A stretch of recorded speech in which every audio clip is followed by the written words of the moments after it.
걸렸었을 것 같습니다. 다음 거 보겠습니다. 그 당선 가능성에 대한 조사가 있어요. 3월 8일 보고서인데 거기에 보면 그렇다면 선생님의 지지와는 상관없이 어느 후보가 당선 가능성이 높다고 생각하십니까? 했더니 윤석열 국민의힘 윤석열 후보가 52% 그리고 더불어민주당 이재명 후보가 40.3, 정의당의 심상정 후보가 4.2 이렇게 나왔거든요. 겉으로 저렇게 돼 있죠. 네. 저거를 아까 사전 투표랑 해서 저희는 데이터를 해석할 줄 알잖아요. 예. 해서 가중치를 부여해 보면 어떻게 되는 겁니까? 근소하게 아마 이재명 후보가 이기는 걸로 나올 겁니다. 그거는 아마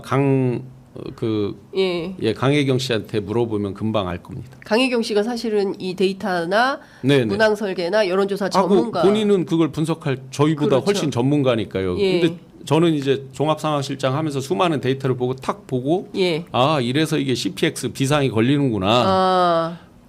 지금 보세요. 뭐냐면 2,700명이잖아요. 5,000명 중에. 그렇습니다. 그러면은 비율이 2,700명, 2,300명이잖아요. 그러니까 아까 6% 차이 났다고 그랬지만 그걸 가중치를 합산하고 가중을 해보면 2,700명이 대 2,300명이니까 2%가 더 올라가겠죠. 위로. 그렇게 보면 두 개를 합쳐서 해보면 저건 단순 당선 가능성을 물은 거고요.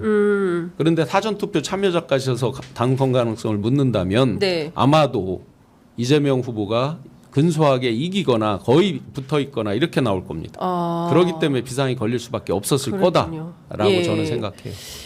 뭐 이런 배경을 다 설명하고 뭐 후보가 뭐 이러니까 해라 이런 저기는 아니었겠죠. 그런데 이제 큰 틀에서 보면 말씀하신 대로 사전투표 참여자 2,796명을 샘플로 해가지고 조사를 한 결과다. 이제 이렇게 볼 수가 있을 것 같습니다. 저대로 하면은 이재명 후보가 근소한 차이로 이기게 된 거예요. 이기거나 붙거나 아마 그렇게 분석이 될 거예요. 그러니까 캠프에 당연히 비상이 걸려서 이거 어떻게든 이겨야 되니까 빨리 투표 동료 캠페인을 해야 된다 해서 하부토대에서는 비상이 걸렸던 제가 거다. 보도된 거 중에 명태균 씨가 이런 거 제목만 봤어요. 내용 못 봤는데 내가 아니면 저걸 해석할 수도 없다. 내가 설명해 줘야 된다. 맞습니다. 이런 보도가 어제 한국일보 있더라고요. 단독 보도가 나왔어요. 이거를 이게 유출된 것 같은데 이 보고서가 그리고 제가 사실은 지난 일요일 명태균 씨 인터뷰를 했는데 저를 만나자마자 제일 먼저 저 얘기를 했습니다.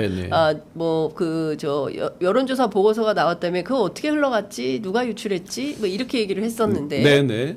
우선은 저거를 아마 그분이 자기가 설명해 주지 않으면 해석 못 한다는 게 제가 좀 전에 말씀드린 영역이 물론 다른 것도 있겠지만 이게 가장 주요한 걸 거예요. 딱 보고 일반인들은 결과만 딱 보잖아요. 그렇죠, 일반적으로. 숫자만. 그러나 조금 이걸 알고 있는 사람들은 저 의미를 좀 해석이 되거든요. 그 부분을 아마 기초적으로 말씀하셨을 거예요. 그 외에 다른 것도 있겠지만 두 번째 유출에 대한 부분은 이분이 인터뷰에서 그러셨다면서요. 내가 참고하기 위해서 조사했다 이랬다고 했잖아요. 그럼 두 사람밖에 없는 거잖아요. 그렇죠. 명태균 씨 아니면 강혜경 씨예요. 저는 명태균 씨도 모르고 강혜경 씨 지금까지 아무도 몰라요. 그러면 본인이 유출하지 않았으면 어디로 가요? 근데 본인이 유출이라고 표현했지만 보고든 공유든 뭐가 있겠죠. 누군가와.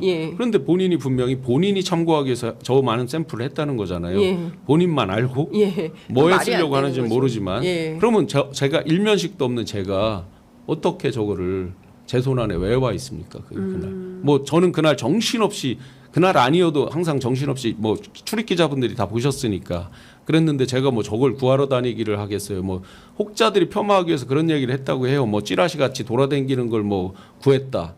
찌라시는 그럴 아닙니다. 여유도 없어요, 저는. 그리고 형태가 찌라시도 아닙니다. 네. 그러니까 중요한 포인트는 회의에 들어갔을 때 이 보고서가 공유됐던 거 아닙니까? 그러니까 기본적으로 그날 뭐 정확히 상황은 다 기억 안 나지만 급하게 회의를 하면서 투표 동료를 더 해야 된다, 위험할 수도 있다, 뭐 이런 분위기고 보고서에 대해서는 제가 다운로드는 아마 나중에 했을 거예요. 네, 알겠습니다. 그러니까 당시에 캠프 안에서 명태균 보고서가 공유 또는 회의 자료로 나왔던 게 사실인 거고. 그러니까 기본적으로 저런 데이터를 통해서 전략 전술이 이제 있었는데 그게 당시에 제가 명태균 보고서다 이런 것들은 기억이 몰랐겠죠. 없죠. 그리고 뭐 이게 나중에 미래한국을 뭐 뉴스에 하도 많이 돌아다녀서 보니까 실제로 이 내용이 교수님 외장하드에 포함이 돼 2년 있더라. 넘게 제가 뭐 볼 일이 없다가 이렇게 해서 너무 시끄럽고 하면서 보니까 미래한국이라는 단어가 띄어서 보게 됐던 거죠.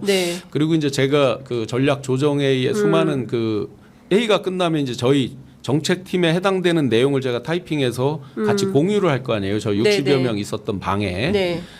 그거를 이제 최근 들어서 조금씩 하도 파일이 많아서 저도 뭐 일일이 못 보고 그냥 이렇게 지금 짬나는 대로 이렇게 좀 봤는데 거기에 보니까 여론조사에 기초해서 뭐뭐가 부족하니까 정책에서는 그들에게 어떤 뭘 할 수 있는 거를 공약 정책을 만들어라 하는 지시사항 이런 것들을 제가 타이핑해 놓은 게 다 있어요. 그러니까 예를 들어서 이런 게 아니다라고 지금 다 부인한다면서요. 네, 다 부인하고 있습니다. 그러면 저는 유령하고 회의를 하지는 않았을 거 아니에요. 그러니까요. 제가 그걸 제가 혼자 조작해서 쓸 리는 없잖아요. 그 당시의 파일이니까 제가 지금서 뭐 작성하는 게 아니니까. 그렇습니다. 저는 저 날짜 이런 걸 어떻게 할지 컴퓨터 기술자가 아니라 몰라요. 아니, 저거는 그 불가능합니다. 이거를 뭐 교수님께서 만들기는 불가하다. 왜냐하면 자료를 보면 저는 저게 작성 시간 제가 다운로드 받은 시간 이런 것도 몰랐어요. 근데 전문가 분들이 알려주더라고요. 어느 시간에 저 강혜영 씨가 만들었고 제가 다운받은 건 몇 시다 하는 건 나중에 알았어요.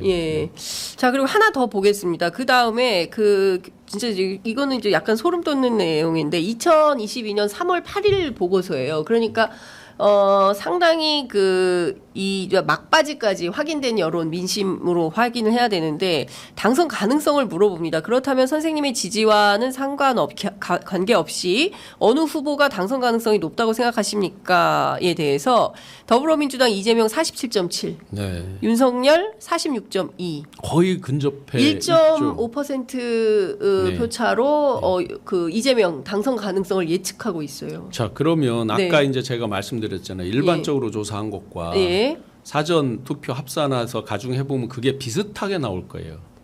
아마도. 그거는 강혜경 씨한테 질문을 해보시면 거의 그렇게 통계적으로도 비슷하게 나올 거예요. 거기서 아마 비상 걸리는 근거가 되겠죠. 그러네요.